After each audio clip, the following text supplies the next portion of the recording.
സ്ത്രീയുടെ ആരോഗ്യമാണ് കുടുംബത്തിന്റെ ആരോഗ്യമെന്നും അതോടൊപ്പം സമൂഹവും ആരോഗ്യമുള്ളതാവുമെന്നും PV അബ്ദുൽ വഹാബ് MP. ആരോഗ്യവകുപ്പും ആരോഗ്യ കേരളം മലപ്പുറവും സംയുക്തമായി സംഘടിപ്പിക്കുന്ന സ്ത്രീ ക്യാമ്പയിന്റെ ഭാഗമായുള്ള സ്ത്രീ ക്ലിനിക്കുകളുടെ ജില്ലാതല ഉദ്ഘാടനം നിലമ്പൂർ ഗവൺമെന്റ് ജില്ലാ ആശുപത്രിയിൽ നിർവഹിച്ച് സംസാരിക്കുകയായിരുന്നു അദ്ദേഹം. ആരോഗ്യമുള്ള ജനതയെ വാർത്തെടുക്കാൻ കേന്ദ്രവും സംസ്ഥാന സർക്കാരും സംയുക്തമായി രൂപീകരിക്കുന്ന പദ്ധതികൾ എന്നും നല്ലതാണ്. സ്ത്രീ ക്യാമ്പയിനിൽ പുരുഷനും തുല്യ പങ്കാളിത്തമുണ്ട്. നമ്മുടെ നാട്ടിൽ ക്ലിനിക്കുകളേക്കാൾ വേണ്ടത് രോഗപ്രതിരോധവും ആരോഗ്യം ഉറപ്പുവരുത്തുന്നതിനുള്ള ശക്തമായ ഇടപെടലുകളുമാണ്. 2023 ജനകീയ ആരോഗ്യ കേന്ദ്രങ്ങളായി ഉയർത്തിയ ആരോഗ്യ കേന്ദ്രങ്ങളിൽ സ്ത്രീകൾക്കും കുട്ടികൾക്കുമായി പ്രത്യേക ആരോഗ്യ സേവനങ്ങൾ നൽകുന്ന സ്ത്രീ ക്യാമ്പയിന്റെ ഭാഗമായാണ് സ്ത്രീ ക്ലിനിക്കുകളുടെ ജില്ലാതല ഉദ്ഘാടനം സംഘടിപ്പിച്ചത്. സെപ്റ്റംബർ 16 മുതൽ 2026 മാർച്ച് 8 വരെയാണ് ക്യാമ്പയിൻ നടക്കുന്നത്. സ്ത്രീകളിലെ വിളർച്ച,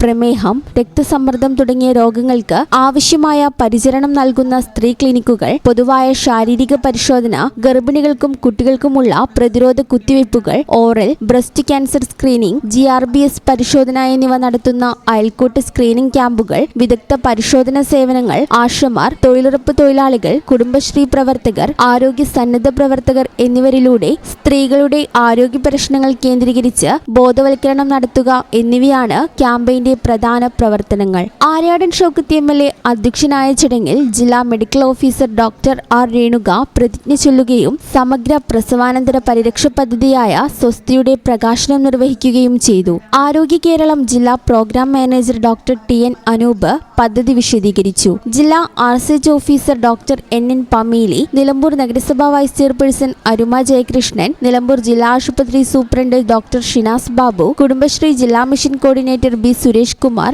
CDPO PC Rajeena, Ardra mission ജില്ലാ നോഡൽ ഓഫീസർ KK പ്രവീണ, ജില്ലാ education and media officer KP Sadiq Ali, deputy ജില്ലാ education media officer Vincent Cyril, Arogya Keralam BCC consultant ER Divya, Nilambur ആശുപത്രി ജീവനക്കാർ എന്നിവർ പരിപാടിയിൽ പങ്കെടുത്തു.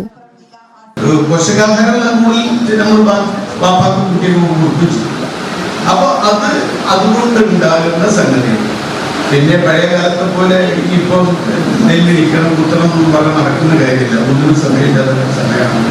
എൻ്റെ അഭിപ്രായം ഈ രോഗം വരാതിരിക്കണമെങ്കിൽ പറ്റുമെങ്കിൽ വീട്ടിൽ ഭക്ഷണം ഉണ്ടാക്കാതിരിക്കലാണ് ഏറ്റവും നല്ല വഴി. ഉണ്ടാക്കുവാണെങ്കിൽ എല്ലാവരും ഒരുമിച്ച് കഴിക്കണം. ഒരുമിച്ച് വാപ്പിയും മക്കളും അച്ഛനും അമ്മയും മക്കളും ഒക്കെ ഒരുമിച്ച് ഭക്ഷണം കഴിക്കുക. എല്ലാവരും ഒരേപോലെ ഷെയർ ചെയ്യുക. ആവശ്യത്തിന് ഭക്ഷണം ഉണ്ടാക്കുക. വീട്ടിലേക്ക് വാങ്ങുന്ന എണ്ണയും നെയ്യും ഒക്കെ അളവൊന്നും കുറക്കുക. വീട്ടിലേക്ക് വാങ്ങുന്ന പഞ്ചസാരയുടെ അളവൊന്നും കുറക്കുക. ഇതൊക്കെ കുറച്ചാൽ തന്നെ കുറേ അവസരം നമ്മൾക്ക് വരാതിരിക്കാൻ കഴിയുമെന്ന്. ഈ ചാനൽ ന്യൂസ് നിലമ്പൂർ. അമ്മേ, എനിക്ക് ഫസ്റ്റ് സാലറി കിട്ടി. അമ്മയ്ക്ക് എന്താ വേണ്ടേ? ഒന്നും വേണ്ടടാ. പറയമ്മേ. എന്നാ നീ ഒരു കാര്യം ചെയ്യ്, KSF-ൽ ഒരു ചിട്ടി ചേരും. KSF? ഹായ് വേണുമാമ. എന്താ ഒരു ചിരി? നീ ഇരിക്കുന്ന MNC ജോലിക്കുള്ള എഞ്ചിനീയറിംഗ് ഡിഗ്രിയെ ചേച്ചി KSF ചേർന്ന് ഉണ്ടാക്കിയതാ. നിന്നെ കോച്ചിങ്ങിന് വിടാനും പഠിപ്പിക്കാനുള്ള ചേച്ചിയുടെ ധൈര്യം KSF ആയിരുന്നു. KSF-യുടെ പുതിയ ഹാർമണി ചിട്ടിയുണ്ട്. ഉടനെ നീ അതിൽ ചേരണം. KSF ഹാർമണി ചിട്ടികൾ. അമ്മേ, KSF ചിട്ടിയിൽ ഞാൻ ചേർന്നു കേട്ടോ. നന്നായടാ. അമ്മയ്ക്ക് മോനും ഇപ്പോ ഒരു സിംഗപ്പൂർ യാത്ര വരുന്നുണ്ട്.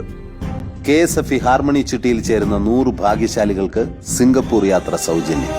KSF, ഈ നാടിന്റെ ധൈര്യം.